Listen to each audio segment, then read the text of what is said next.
I don't know what it is, but I just love being black. DJ here. What up, doe? It's your girl Blair. You know, my melanin was popping yesterday. It's popping today, and it's sure enough gonna be popping tomorrow. It's your boy Red, and you're listening to the Highly Melanated Podcast.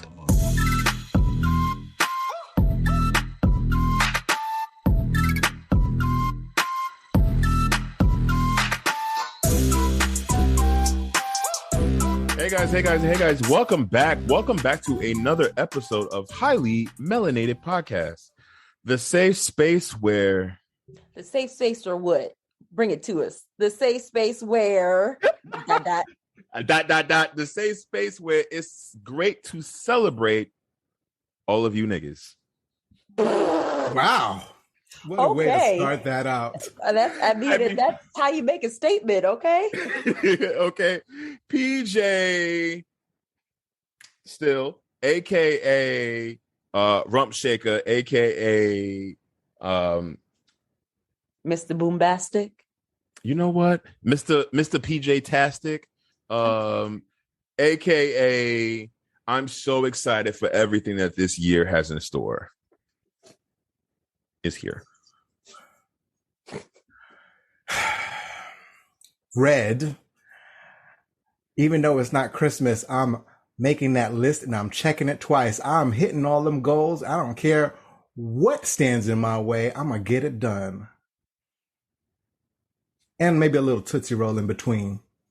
Red. That candy sweet as gold. Let me see that Tootsie Roll. Tootsie Roll. Let me see that Tootsie Roll to the left, to the left, to the right, to the right, to the front, to the front. Yes. And Blair, you can call me sis because I am your sister, is here. Hey. And the gang is back. The gang is finally back for another episode, guys. Welcome back to our first episode of 2022.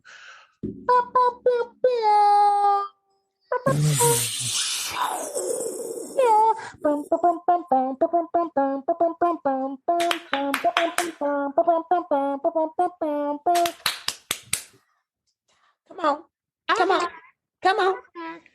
In case you guys can't see PJ and Red, but we've got all types of shoulder shucking and titty dancing going on, popping and locking. It is quite the spectacle to be seen. And for some reason, PJ has just gotten away. Up and ran away. Oh, he's back. It's okay. You know what it is? Because I days pre-COVID, I do miss being in the studio where we had soundproof areas. But when you're recording on at home via Zoom, hey, look, you gotta make do with what you got. Okay, you got the windows open, and you forgot that you live in the city in New York, and all the honks and everything, all the noises. It's so funny, like when I'm doing like self tapes or like especially when I'm doing voiceover submissions.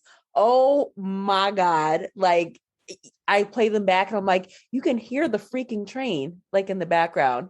You can hear them say, "Next stop." And I'm like, that's lovely. You do live that close to the train. I have to I'm not that damn close. Like, I have to like watch like the MTA app to like see like when there's going to be a gap in between when the train is going to get to the station that's close to mine, so I can hurry up and do my voiceover submission. That's crazy. Lord. You know what? It's so funny you say that because it's like, doesn't it seem like every single time you're about to record something, it's peaceful, like right now.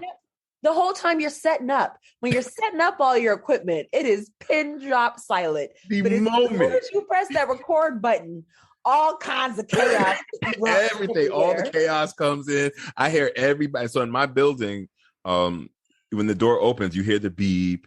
There's always people coming in and out. Well, at least on my side of the building, there's never really anything, but you always hear the noises on the outside. Since I face the front of the main street here in Brooklyn, I'm constantly hearing the fire trucks, the alarm, the traffic. Did I specifically wait until I had something to do? I think that they do, because my thing is a damn conspiracy. My thing is that someone saws things. I don't know where, but somewhere over here to my right, I will start my thing, and all of a sudden it's like, nah.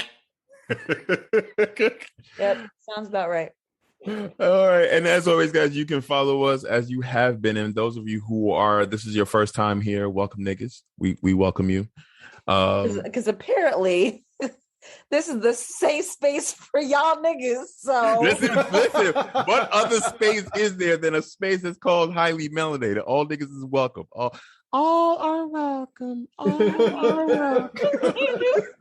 Like, okay, here's time. I know we got to give the socials in a second, but here's the thing. This is comment below if it's just me or if it's other people too. But I feel like I'm very comfortable with the word nigga. Like, I don't have a problem with it. The only time I get kind of like antsy with it is when I'm referring to like, I'm comfortable using the word with people that I know. Like, I know I can be like, use a nigga, or like this nigga over here. When I'm talking about like the general like population of Black people, I'm a little uneasy. Well, all of you Black people, African Americans, those who are in the African diaspora, and you niggas. Hello. And the niggas. And the niggas. I mean, all, like you said, all niggas are welcome. And just like but not fuckboy niggas. Like we gotta draw a line. We gotta draw a line. Look, fuckboys are FYI. Fuckboys are non-gender specific. So you girls out there can be fuckboys. Yeah, you niggas. You little nigget nuggets. As always, guys, you can follow us on forms of social media. That is Instagram and Highly Melanated Podcast. You can email us at highlymelanatedpodcast@gmail.com. And come on and take a stroll over to Twitter, as long as you ain't a fuckboy or a nigget, at H_melanatedpod. I'm sorry, a nigget. So when he says that, all I see is Smurfette. For some That's where I got it from. No, Smurfette with a nice little afro and some bamboo earrings. You say that, and it makes me think of one of Donald Glover's stand-ups where he was talking about there was this, she was Caribbean, a Caribbean nanny, and he was telling the story about a Caribbean nanny talking about like a little kid that was like bothering her. And so she said, somebody get this little niglet away from me. And he like lost his mind over the word niglet. And I was like, oh, it's pretty accurate. It's a little nigga, a niglet. Okay, I see it. Well, before we get started with the episode, guys, we want to take the time to thank every single last one of you guys who participated in part 1, part 2, and part 3 of Reflections of 2021 and Manifestations of 2022. And I think that we as a group agree that it's only would be fair if we actually share some of ours as well. So I'll go first, unless anybody wants to else go first. I mean, go ahead. You got Man, you was excited. Because here's the thing about that. Like, here, guys, I really like, out of all the episodes that we've ever done, and we're slowly FYI, guys, we're crawling at 100 episodes. Out of all of our episodes that we've ever done, the highly melanated voices by far sometimes are my favorite, because you get to listen to those and listen to them over and over and over again. And it's not our voices that we hear, so we're not listening to ourselves. But a lot of you guys actually say some really awesome things that really makes you think. And so I'll begin. So for those of you who have not listened, take some time, actually go back if you want to, and take a listen to those episodes. There are 3 parts. The first question was, what did you learn about yourself in 2021? And I'll say for myself, I learned what my triggers are. And I've really learned the idea of paying attention to what my specific triggers are and learning how to maneuver around them versus getting sucked in them and letting them take control. So when you notice your trigger, then, I can spot them head on as they're coming, and I can handle it a lot better. 2021 was very much about that for me, learning my triggers and really stepping into who I am in my mental health as we are about to have this conversation. Oh, should I go over? What are your manifestations for 2022, sir? Give us more. I know, right. So then the next question was, what little joys did you celebrate in 2021? And the little joys that I celebrated, there were actually a lot of little joys. I got closer with my therapist. I started digging deeper within myself. I started understanding there are so many aha moments that happened in the silence that were like, okay, that's why. And no one is here with me. It's just those solitude moments, those like when you really think about things. It really clicked in my head in some of the reasons why I act the way I do, or I respond the way I have, or X, Y, and Z. And then other little joys were like the new gigs that were already being signed and started now over since now we're in 2022. Come on, contract sign. Okay, because it's been on and popping, son. And for in 2022, the thing I'm manifesting is moving directly into this whole new world of like new fantasy, this beautiful life that's coming around, whether it's my actual shout out to the Firefly Creative Network that will be actually in motion and ready to go within the next couple of weeks. Shout out to that. That is my business venture.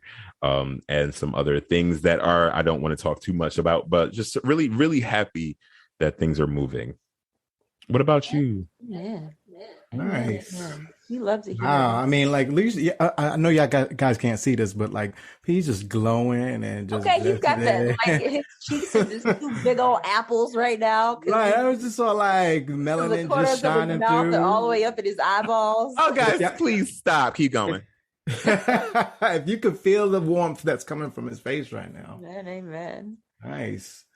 Do you want to go? No, after you, ladies first. Oh, well, thank you. Thank you. At least there's one gentleman on the group. What'd you say? I said at least there's one gentleman in the group. I'm like, I'll go first. Let's see. What have I learned about myself in 2021? You know what? I'll keep it short and sweet. And I'll say that in 2021, I got a lot of confirmation that I know what's best for me and I just need to follow my instincts. There's a lot more that I can unpack there, but that's the short, sweet version. So that's what I learned about myself in 2021. And basically that just means that I need to just trust my gut more. Little joys that I celebrated. I mean, no joy will ever compare to my niece being born. Like, honestly, like she's just like, she's magic, y'all. She is Black girl magic. She's crawling now. Oh my God, you guys, you don't understand. I'm a hot mess over here. Yeah, there's no way to top that. There's no way. And the greatest thing is like, cause my brother and I will like video chat so I can see her. And like, I can see that she like recognized, because that was like my biggest thing that I was like worried about. I was like, oh, she's not going to know who I am. Like because, you know, like there's people, you know, that they'll have that come to the house and visit, like friends of theirs, and she'll know who they are because she sees them all the time. So I was worried. I was like, oh, she's not going to know who I am and what she means to me and all of that. But nah, honey, like every time we get on video chat, like I can see the recognition in her eyes. Like she knows who I am. She knows my voice, and the way she responds to it just lights up my world every time I see it. So my little niece, Jordan Kai Nairi White, that is the joy that I have celebrated in 2021 and will continue to celebrate every single year for the rest of existence. Just wait until she start asking for you personally. Okay. I know I'm gonna be a hot mess. Sees you and actually be. It's gonna be. You guys are not ready. Yeah. It's gonna be a problem because look, I will be that aunt. Blair's gonna melt. Here's the thing though, because I'm gonna be that aunt and I'm not gonna be that aunt because she gonna call me and be like, "Well, Auntie, can I?" Da, da, da. I'm gonna be like, I mean, I know how I feel about it, but did you ask your parents? What did your parents say? Let me get there. Let me just understand. Not that I'm not going to give it to her, but let me just at least understand where they're coming from so they feel like they were heard. And then I'm going to give her whatever she wants anyway. But at least in that way, everybody feels somewhat respected. Yeah, Anyway, no, absolutely. that was my joy for 2021 and beyond. And then as far as what I'm manifesting for 2022, I know this is super cliche. I think like this is going to be the new year, new me kind of mantra, but I'm kind of here for it. Look, 2022, I'm going to become an it girl. Like that just sums it up. I'm going to That's be it. an it girl. That means that I've got my stuff together. I'm walking in my light. Mostly for me, it's about really, I live by organization, as PJ will absolutely tell you.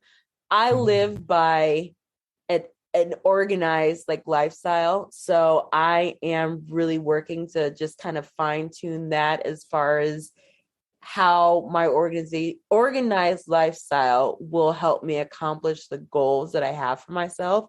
So I have specific career goals. I have specific just kind of like lifestyle goals. And I have a lot of things that I really want to create a routine for, because that'll help me just kind of get regimented and be able to do the things that I have to do and sticking to it. And that, to me, that's the definition of an it girl. Like you see her, you be like, that girl has her shit together.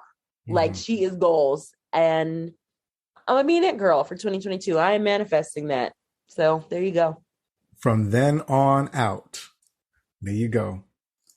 From Pow, pow, pow. Now for eternity. Amen, amen.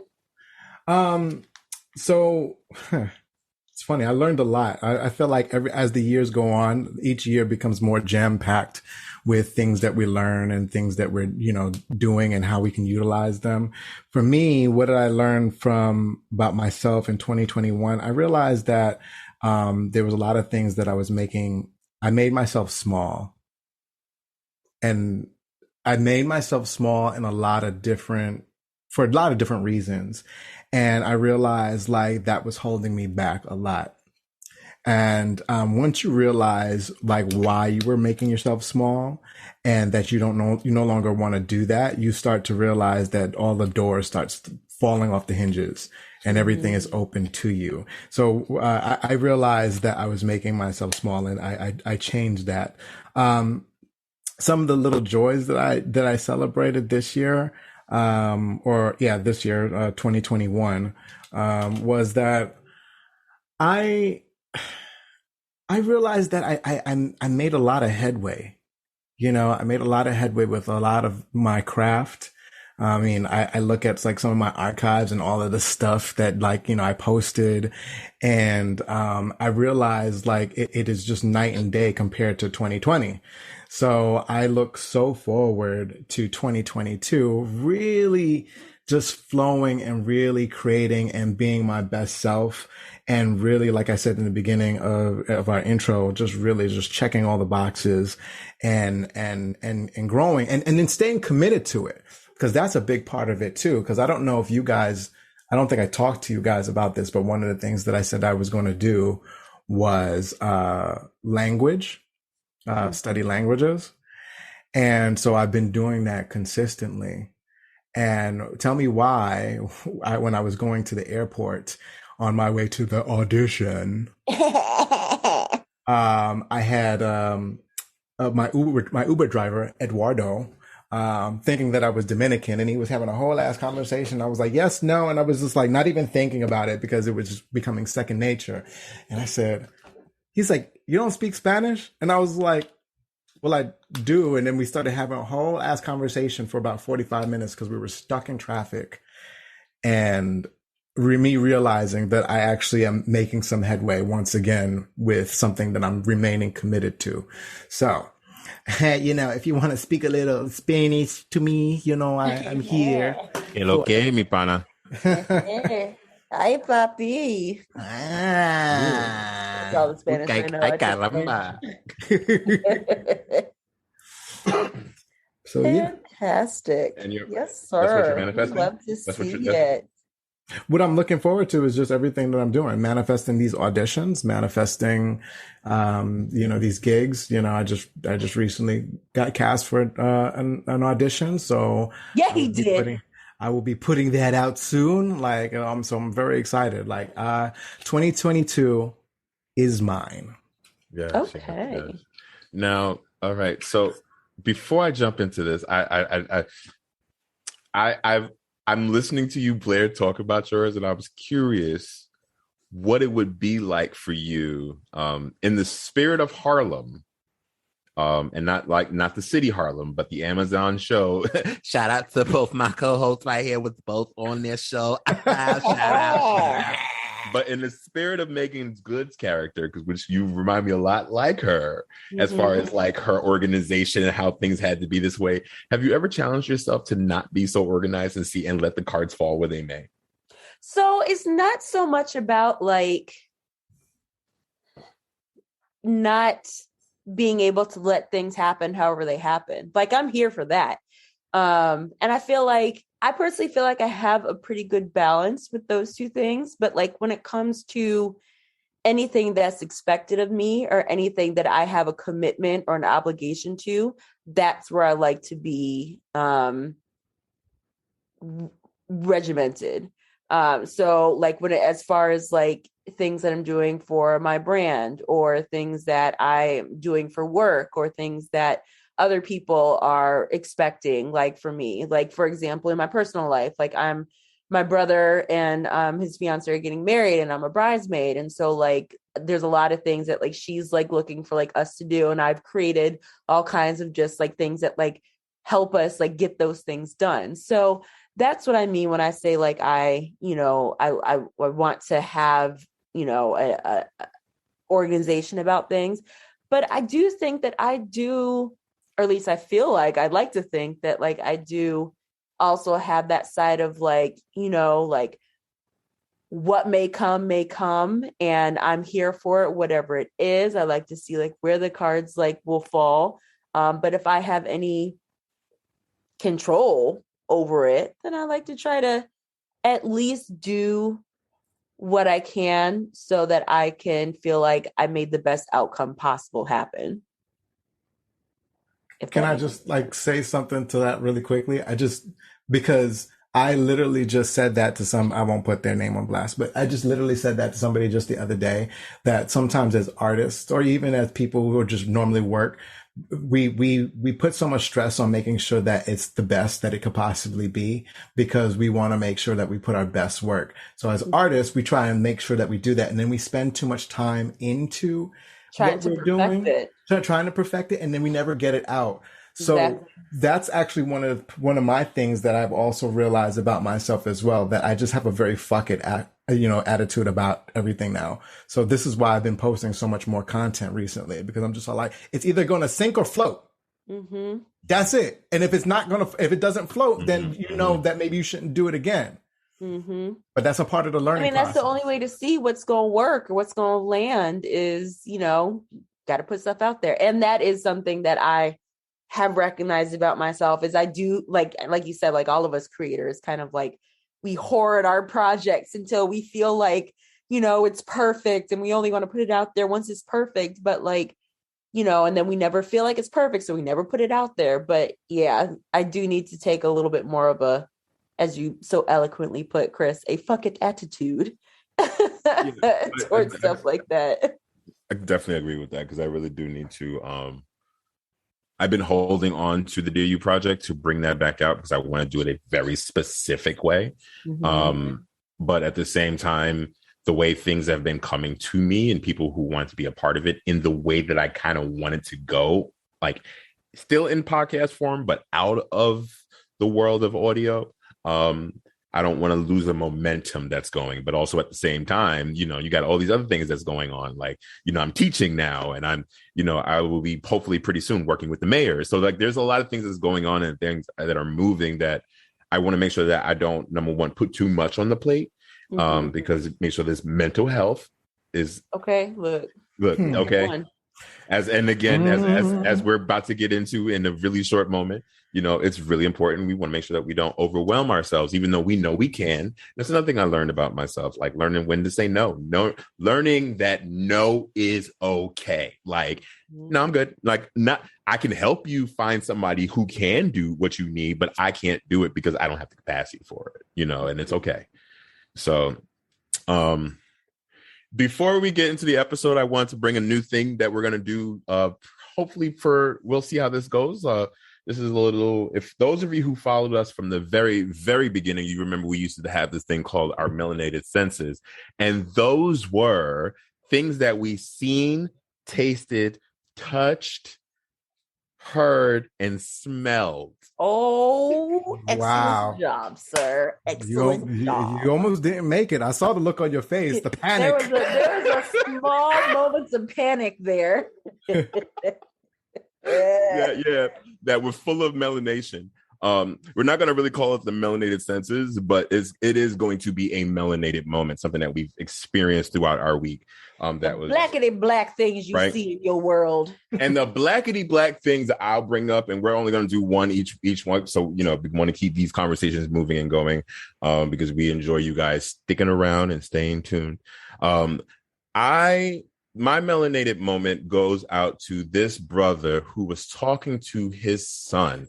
And I have been seeing this a lot, where fathers or uncles or big brothers have been talking to the young ones in their family out in the street, whether they're walking in the street, we're just in the middle of a blizzard, having them shovel the snow and literally telling them, today was, I love you. I want you to know that I love you, man. Let me give you your roses right now because I'm your uncle, and we as Black men need to learn how to say it's okay to say we love each other without it being gay. And he's like, I ain't with that gay shit, but it's like it's not.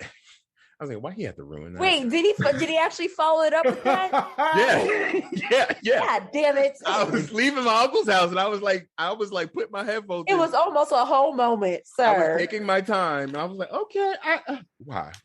But you know, the idea that he was trying to show him, like it's okay to be vulnerable, especially towards another man. He was like, we need to learn how to stop like worrying about what other people think. If you have a friend and you really care for them, if you love somebody, don't be afraid to tell them you love them, whether they're male or female. Like we all need love. And he's like, I wish somebody would have told me I loved me. They loved me because I probably wouldn't have done half the dumb shit I used to do when I was a kid. And that's why I wanted to instill in you. And I was just like, go ahead, nigga. Except for the part where he messed it up. Yeah, you know, we're gonna, you know. Well, you gotta start somewhere. Like, you come so close, and then you gotta start somewhere. Exactly, you gotta start somewhere. A for effort. Okay. With that being said, our topic today, and will also be the theme for the month, with it being Black History Month. And I don't know if the rest of y'all knew this, but as we were meeting and talking about what we wanted to discuss today, I Googled, Black History Month for 2022, and literally like it came up that the theme for Black History Month for 2022 is focusing on like health and wellness in the Black community. And maybe I'm just late to the game, but I didn't realize that there were actual like themes each year for Black History Month. I think when we looked at it last year, it was something about, Black families and the dynamics of that. Anyway, there's been themes since 1928. Like who knew? Like I didn't know. And it's all just a quick little Google search. Like I said, this year's theme is Black health and wellness. Last year's theme was the Black family, representation, identity, and diversity. The year before that, 2020. Everyone loves 2020, right? African Americans and the vote, a very important year for us to have that as the theme. Mm-hmm.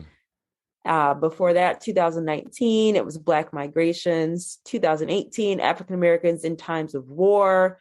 2017, the crisis in Black education. I'm just scrolling. I'm looking at in 1980, my birth year, it was the Heritage for America. It's just, okay. Yeah, so that'll be fun if you guys want to go ahead and just Google it. It gives you a whole timeline. You can see what the theme for Black History Month was the year that you were born.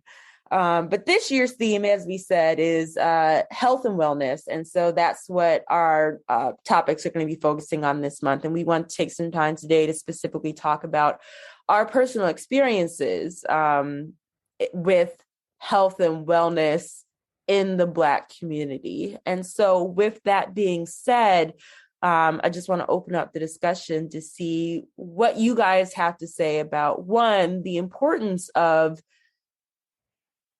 Black health and wellness and just what that means to you. And then what specific examples can you kind of give to, help everybody have a little bit more relatability to why you feel like it's important?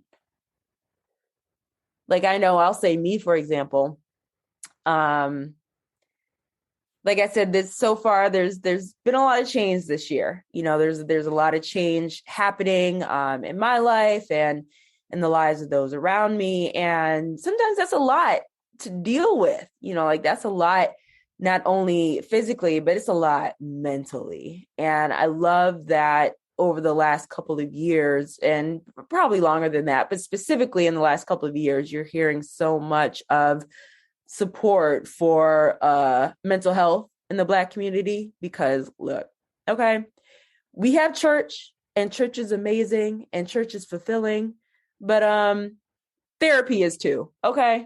Everybody needs therapy. I stand so firmly by that. Everybody needs therapy. Okay? Period. So glad everybody's on board with that. Yes.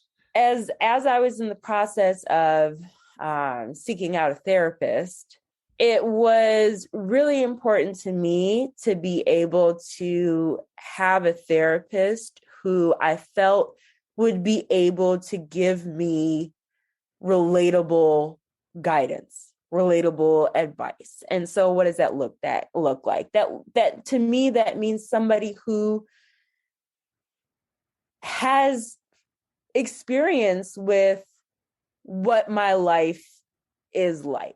And I know that, nobody knows what it's like to walk in your shoes, but people know what it's like to walk in shoes that are similar to yours, to say. So as I was doing my search for a therapist, I was in a place where I was just like, look, I need to talk to somebody. Okay. Somebody, anybody, help me. So I wasn't being particularly specific on what they had to look like. I just knew that I would like to talk to a woman, and I kept it as open as that. And I am so grateful that the cards fell where they fell, because I ended up being matched with a Black therapist, a Black female therapist, and it has been a godsend. It has been so necessary, because she and I can speak to each other in a way that is comfortable. We can speak to each other in a way that is relatable. And she can speak to me in a way that reaches me, because I know that she can relate to what it is that I'm saying and how it is that I'm feeling. Because I can easily see her having similar experiences herself. And again, that's not to say that, somebody who's of a different ethnicity can't do the same thing. That's not what I'm saying at all. But it makes it easier to establish that level of comfortability right off the bat, when a lot of the barriers are already out of the way.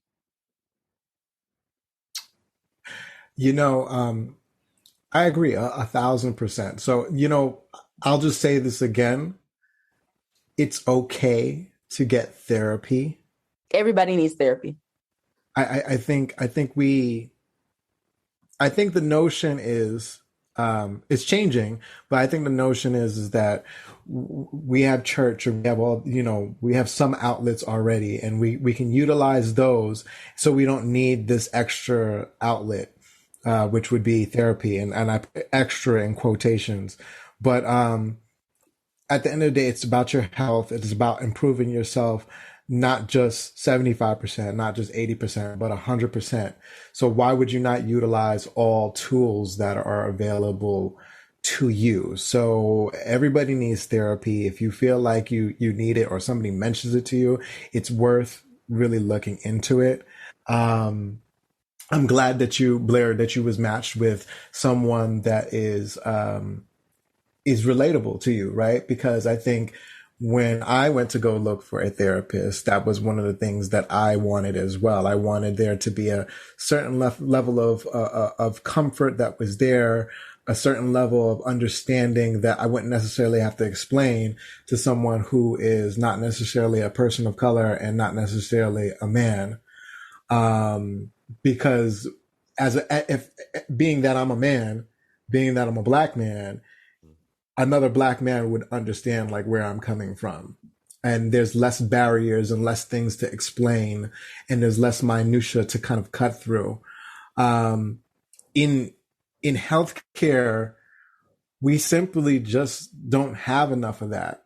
So you have people who just don't get it.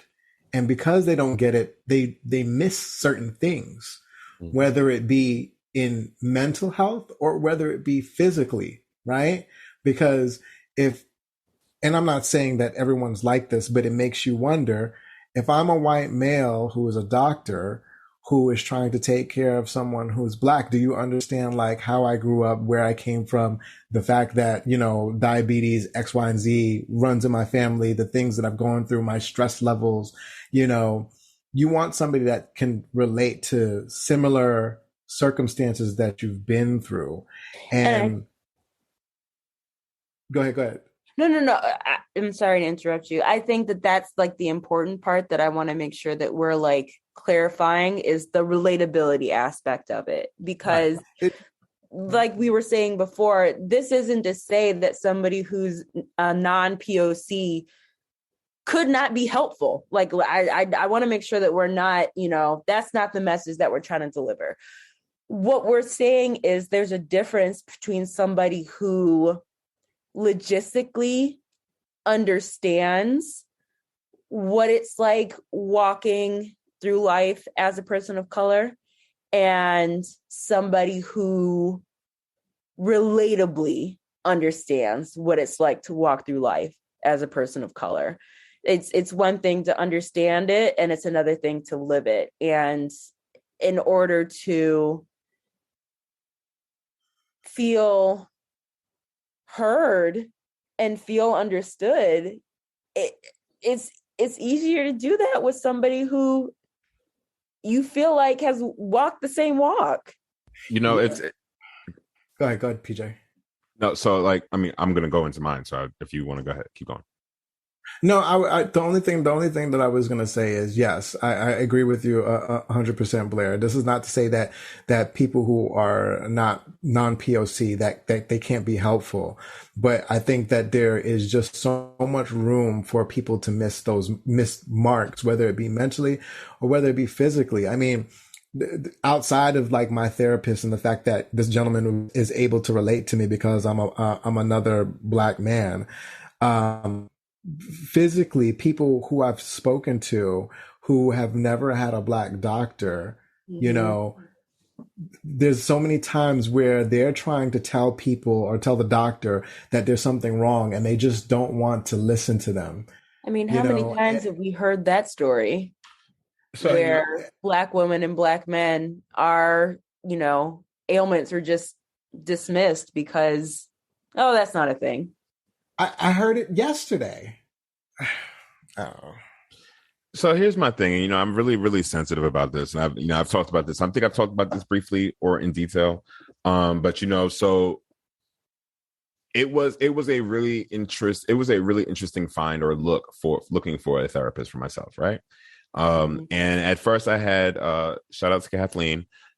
She was nice at first. Hey, Kathleen. I won't put her last name out there, but it begins with an L. Hey, Kathleen L. Okay. With the L. But she was nice at first, and as things started breaking down, like as we started having conversations about, you know, things that I've been through, or her answering questions, her body language alone just let me know that she was uncomfortable. She was unfamiliar. And she wasn't, she made me aware that she could not relate in a way that's helpful to me without feeling like she's judging me. And so I've said this before and I say this again, and you know, we are echoing this throughout the episode, as we have throughout our podcast as a whole. Therapy is important. Everybody needs therapy. Find the therapist for you. It is okay to, because finding a therapist is like going on a test run on a date. Well, not, okay, yeah, okay. Let's say it. It's like going on a date. You first, and that's exactly what it is. Your first date is a little bit awkward. You're trying to figure out each other. You're trying to get, you know, like to see if there's any similarities, because most people who want to talk to somebody about them would rather, you know, in my opinion, or have been in my experience, would rather speak to someone who has some inkling with something that you're familiar with. It's like, I can't talk to somebody who is fresh about being American, a Black American living in this country, to someone who just got here and like the third day as living in the country, to be a therapist. And now like they know exactly what I'm talking about. They haven't had the ideas of what it's like. Just as an example. So at the beginning it was, I felt bad. Because I started feeling uncomfortable after like the second session, and I had to speak up and say, you know, had to go. Yeah, I had to. I mean, and it wasn't even just me that said this. So she actually ended up leaving the practice. And so my therapist is she's not a Black woman, but she is a woman of color. She's a Puerto Rican woman from the Bronx. And no, she's from Jersey actually, but she lived in the Bronx and now she's back in Jersey. And she's amazing. Like, she really gets me to a point where some people go to therapy for whether you want like a mother figure to talk to you or a friend to talk to you, or whatever suits you, makes you comfortable, is whatever makes you comfortable. Just as long as the person, your therapist, is providing you help. And she makes me feel so comfortable to the point where I don't feel ashamed to feel any feeling while we're in session. And then to add on top of the therapy portion, a doctor, right? So it's always been important for me to have a Black doctor, or at least a person of color. Like, I mean, it's really important to me because, number one, I love to see our people. When you say doctor, you mean like internal medicine? Physician, right? Like a physician, like any type of physician, to be honest with you. My bathroom door just closed out of the blue. The wind is blowing. Okay. Like my own physician. You know, sometimes I did it with the best intentions. Sometimes I did it with like, oh, he's cute, I'm gonna pick him. Ooh, tried it. FYI, guys, please don't do that. Don't, if you are a gay male and you pick an attractive doctor who has to like check you out naked, it might not be the best idea to be attractive. Or it might be just the thing you need to kick yourself into high gear. What? Yeah, but you about to go see your hot doctor. He'd be like, look, I need to get this cholesterol down so he'll applaud me. You know, whatever it is, find motivation where you can to make sure that you are your healthiest, fittest you. Okay, so that means would you have a gynecologist that is extremely sexy? Well, first of all,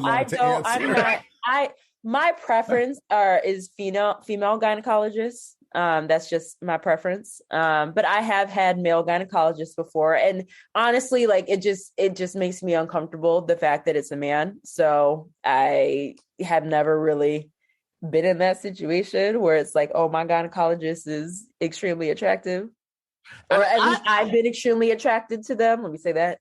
I had a woman doctor as well one time. She was a nice lady, but she definitely made me feel uncomfortable when I got naked. And it was just like, ooh, it was just like, there's like these words that it was these sounds that would come. Ooh, okay. Damning your scrotum. Like, okay. I can't stop laughing. I never had anybody that I was just like, I'm uncomfortable or I find them attractive. So I just Completely. You know Can't what? even relate. I'm gonna say what I feel like a lot of people are gonna be able to relate to, but also might be a bit embarrassed to admit. I think we can all agree that it is extremely important for us to see more people who look like us in the field of medicine. That is just, it's important for many reasons, because all the same things that we said about, you know, like why it's important to have like mental health therapists who look like us also applies here too. But along with that, I think it helps reinforce to the Black community and the world that Black people are smart. Black people are smart and intelligent and capable. I know a lot of people, like, I know, like, we're saying that, like, we specifically, like, seek out, you know, Black people in the field of medicine. But I know that there are a lot of people, Black people included, who specifically seek out doctors who are not Black, doctors who are white or Indian, because that's been the stereotype of what a smart or good doctor is. So before we make that complete transition over, I'll just put this out there. I've never had a Black doctor. And is that just by happenstance, or is that by choice? I think it's just by happenstance. It's just I don't think that I actively sought out anybody, because I never felt in that realm, in the physical realm, I've never felt uncomfortable in that way. Okay. When it came to my mental health and I was a little bit more concerned, that's when I sought out somebody. I think that I'm with you on that too, because as I'm thinking about it now, I'm trying to think if I can't firmly say that I have not, but I'm also not quite sure if I have had, you know, a Black, you know, like doctor of medicine. And I think that that's primarily because, like, you know, like scheduling is one thing. So like I've been fortunate enough that I've had health insurance, and my health insurance is how I go about making like my doctor's appointments, like my annual physical and checkups and like all that. I go through my health provider, and basically you're kind of like at the mercy of whoever is next available for when you want to be seen. And so then you just kind of select from there. So as far as that goes, it's been kind of like a, you know, like I don't feel like I've had as much control over that. But just like you said, Red, when it came to like my mental health and something that I was going to be actively participating in, instead of like going in, you know, having somebody like, you know, like check you, give you a mammogram, you know, check you for testicular cancer, what have you, all that jazz, like the kind of like in and out kind of stuff. But like when it comes to like who you are as a person and how you present to the world, and we have more control over that, like I think that's where we have kind of sought out more, or have taken a more active role in who we're getting that from. It's so interesting though, because I like how you say that from that perspective, because I have okay, so I'm a person of research, right? So especially if you're going to be my physician. Now I'm gonna step back just to physical health for a quick second. I understand, and I've been in the situation of, okay, well, who's ever first available, because I have this medical need right now. But I have, like, okay, when I used to work at NYU, that was a blessing because I worked for a medical institution. So I got to actually know if I want to stay within NYU's medical system, as far as all the doctors, or if I wanted to go to Mount Sinai or Cornell or any of the other places in New York. I always like did extensive research in reference to the physician itself, their degrees, all their different like tactics, and how they provide their service, whether it's reviews, whether it's, you know, and I have always gone for the Black doctors first. Even if they weren't available for like a month or so, I've done that with doctors. The only type of medical professional that I have not done that for is a dentist, because that is a pain that needs to be fixed immediately. And I'm not going to sit here and wait until like 3 months from now if my tooth is hurting. But so fast forwarding to mental health, I think I've said this before in one of our beginning episodes.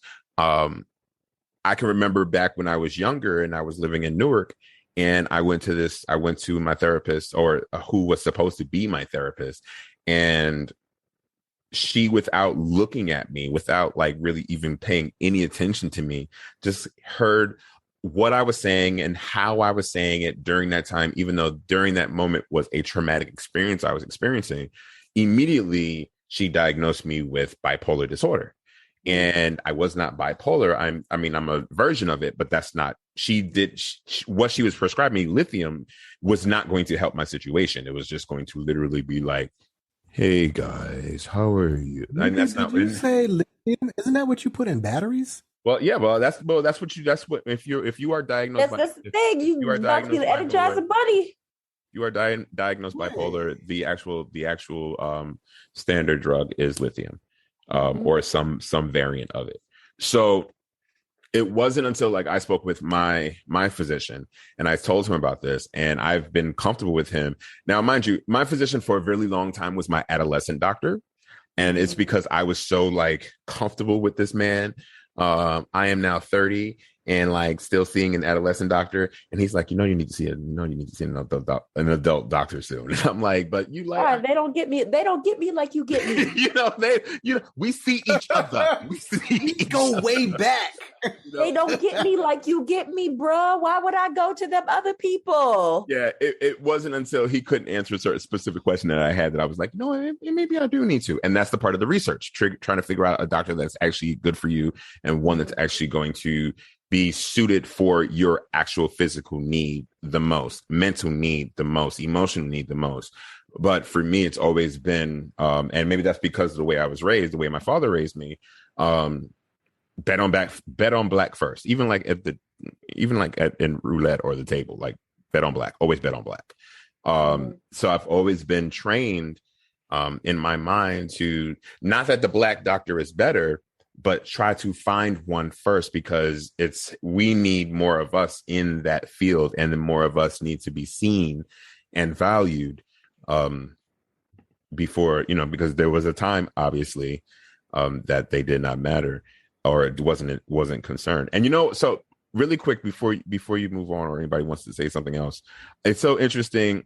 And so if anybody goes to the Mental Health of America page right now, so like, especially since it's Black History Month, if you go to Mental Health of America, which is MHAnational.org, it's all expressing about, since this month is the theme is Black wellness, it's just a beautiful sight to see their homepage. And this is not like this normally, because I've been on this page before, about Black mental history, Black pioneers in mental health, a century of stigma for Black America and mental health.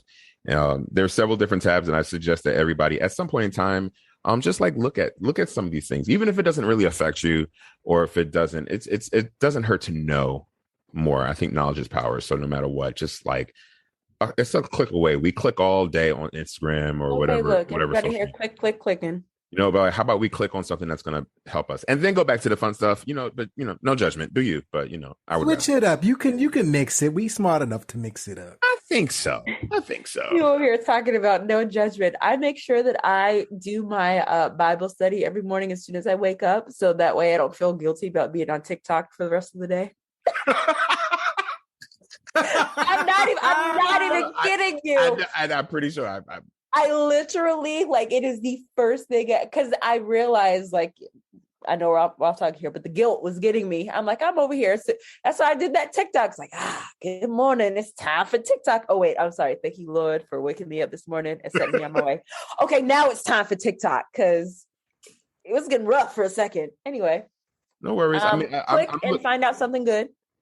I'm just looking forward to like having more of these conversations itself for this month here, especially since this month, as again, this is hey guys, side note, we're starting to like record some of our episodes early. So this was pre-recorded in mid-January. So when we'll see if I keep that in there. But depending on between what may happen between then and now, you never know. Like we might lose another. But I'm really looking forward to having these conversations this month, especially because again, Black History Month every year. Who knew? Every year. I'm gonna need somebody to comment down below who actually knew and tell us why the three of us are so late to the game. I'm ashamed. Three of who? My fault. I'm sorry. Did you know this already, Red? Or you just decided not to? I just tried to fit myself in there, but I guess I didn't know. Exactly. Mm-hmm. Gosh. Mm-hmm. So let me ask you, Red,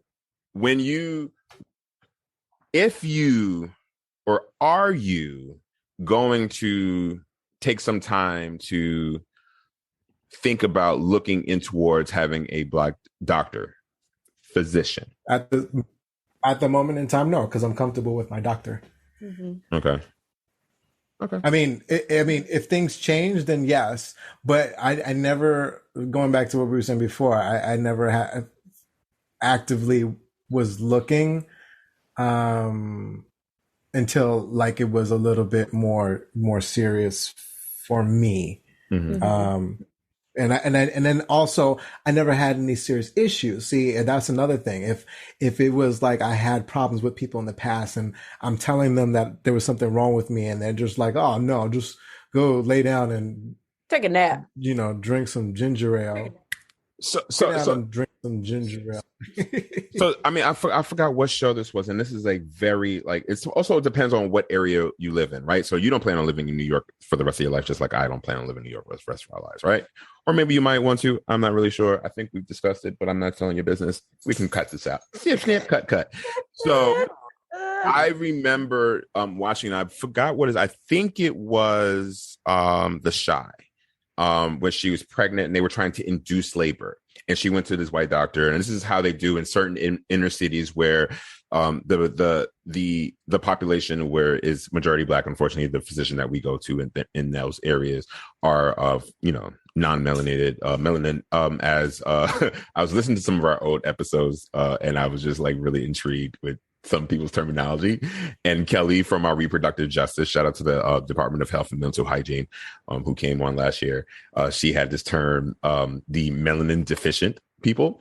So I forgot that she said that. So I want to keep saying that from now on. But those who are melanin deficient, how they just immediately dismissed her, or and then just tried to shove medicines because that's what that community normally does, or whatever stigma was going on. And or other situations where there are physicians that, yes, they know what, how can I say this? They know what the Black community experiences like. We have higher risk for A, B, and C, X, Y, and Z. But are they actually doing the actual extensive like help? Like when you go there, is that the first thing on their mind when they're like running tests, like even like your STDs? Like, I mean, example of just a quick example. If you go to like your sexual health doctor, whichever, if you have an infectious disease doctor, if not, if it's just a general internal medicine doctor, that's even better. But you do all of your testing for everything. Certain places do not tell you that you need to be requesting hepatitis A, B, and C. God forbid there's a D someday. But you need to be putting out these words. You need to be saying these. And I found it in my history that whenever I've had a Black doctor, they have gone the extra mile for me to make sure that I needed A, B, and C when all I thought I needed was A and B.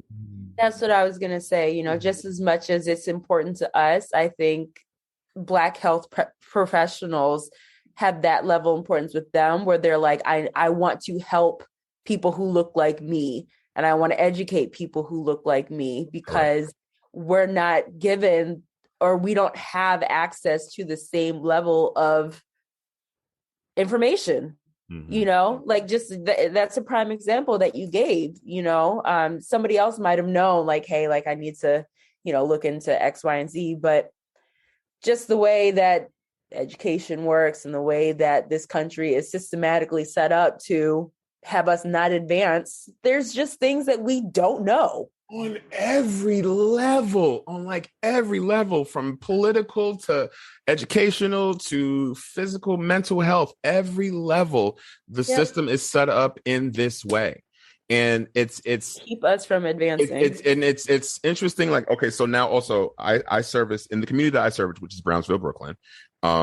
As far as like, I'm working on doing something for the mental health portion. That's a humongous push. Something I'm working on for the rest of the year. In reference to making these conversations, especially those who are in the trans community, who are under the LGBTQ umbrella, as well as the entire community, and then as well as the bigger umbrella, the Black community as a whole. You know, not people of color, the Black community. That's my concern. Y'all have always known that. And if you listeners feel a certain type of way, so sorry, come find me. But what it is that there needs to be more people out there pushing for us to do better, to get the information, to, you know, even like with the COVID testing, you know, and I shout out if we get this brother in the on the mic, Torian Easterling.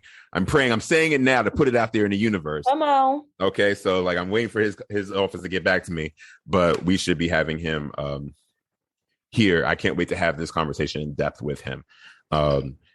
We'll see if I'm gonna keep that in there, because I gotta wait to see if he responded yet, because I know he did, but I gotta make sure. Just, hey y'all.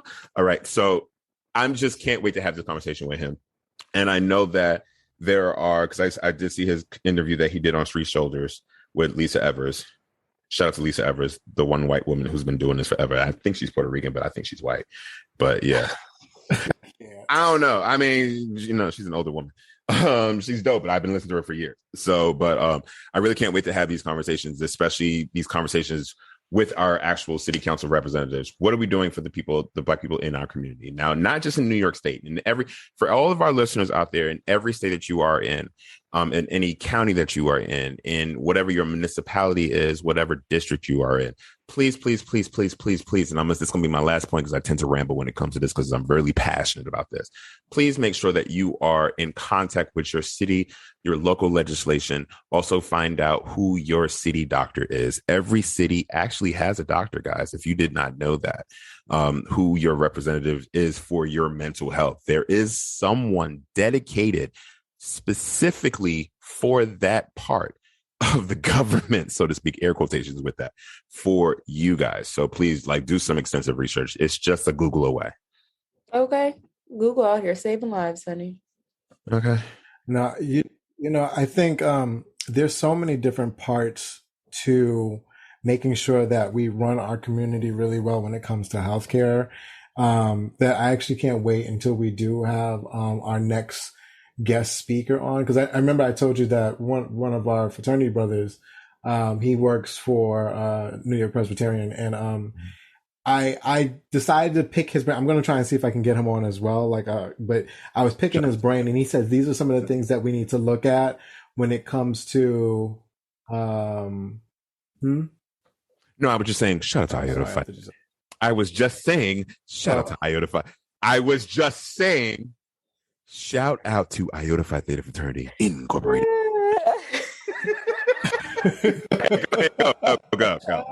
Go.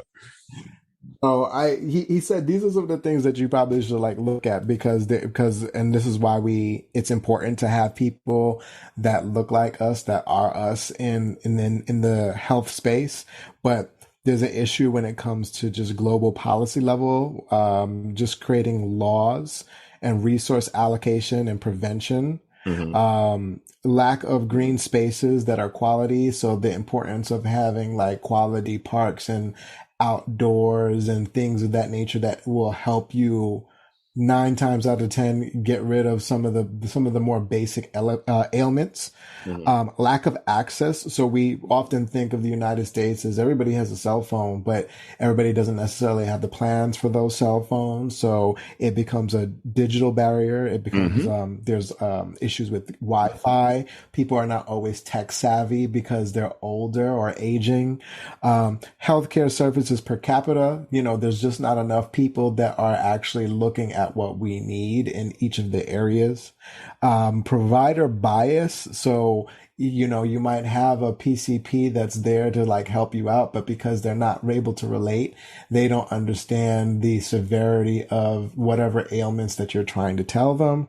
Correct. And then just the lack of cultural understanding. So like, he made a lot of like really good points, and I'm gonna like really push him to get on. So okay, so yeah, please make sure that you include me on the communication with him, because I would love to have him on in general, and I also wanted to talk also with not just medical professionals that are male, but medical professionals that are female as well.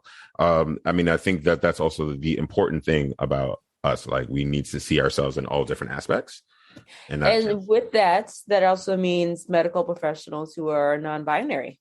Yeah, damn, I'm so glad. Look at, come on now. Look at the shimmy. Saying, everybody needs to see themselves. Everybody needs to see themselves. And there are trans doctors as well. I mean, so there are guys, thank you again, as we're wrapping up here. It is a new year. This is the first episode of the year that we're putting out. Thank you for everybody who participated in the highly melanated voices. First of all, we should have started the episode out. Shout out to y'all. Yo, y'all came through with the come through. Y'all did your fucking thing. We thank you so much with participating, with giving these answers to those questions. And if you do not know what I'm talking about, just take a listen to the last 3 episodes. The last 3 episodes is part 1, part 2, and part 3. Part 3, just fire. And all you guys did was just answer 3 questions. And again, we're going to get in the habit of doing more of these highly melanated voices questions, because that was the actual reason one of the reasons why we created the podcast itself. This is a community. It's not just about the 3 of us, initially the 4, but it's not about the 3 of us talking to ourselves about ourselves or with our opinions. This is about community, how we build community. Find your tribe, build your colony. I've always said that. And as I've always said, guys, you guys are my tribe, my colony, my heart. And I'm talking to the listeners, but I'm also talking to Blair and Red right now. You talking to us. Talking to us. He talking to us. He talking to us. Yeah. Yeah, thank you guys. We're so please guys, take a listen to those. They're getting actually really great reviews from those as well. So yeah. And with that being said, yes, we're gonna sign off. Make sure y'all tune in next week for another episode. And we leave you with peace, love, and everybody needs therapy. I stand by it.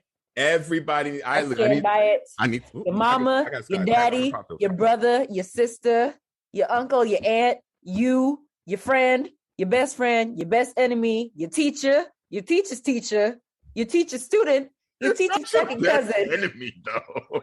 Okay, everybody. Your frenemy, all of it. Your roommate, your roommate's mom, everybody. Everybody does. Everybody. And again, as always, guys, you can follow us, everything, all parts that we are a part of. So such as Instagram. Oh, yeah, I forgot that, didn't I? It's okay, because I'll fix it. Don't worry. As always, guys, you can follow us on Instagram. That is Highly Melanated Podcast. You can email us at highlymelanatedpodcast@gmail.com. Or you send your damn carrier pigeon with a message over to Twitter at @H_melanatedpod. I came back just in the nick of time. All right, y'all.